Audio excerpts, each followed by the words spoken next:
నీ జీవితంలో దేవుణ్ణి మహిమపరిచే పరిస్థితి నీకుంటే నీ కుటుంబం ఐలో పెడతాడు దేవుడు. నీ కుటుంబంలో దేవుణ్ణి హీనపరిచావో నీ కుటుంబం అంతా హీనమైన స్థితిలోకి వెళ్ళిపోవును గాక. శాపం కాదు, ఇది దీవెన.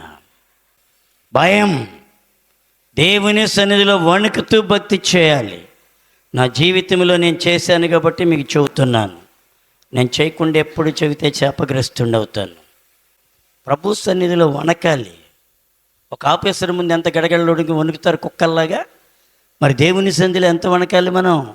భూమి ఆకాశం సృష్టించిన దేవుడు ఒక్క ప్రళయాన్ని పంపించి ఒక గర్జన ఆకాశంలో నుంచి వినబడితే తలుపులు మొత్తం వేసుకుని గడగడ వణికి చచ్చిపోతావు నువ్వు. అవునా కదా? మరి ఇప్పుడు ఎందుకు వణకట్లేదు మనం? అర్థం కావట్లేదు నాకు. అజాగ్రత్తగా ఉండకూడదండి.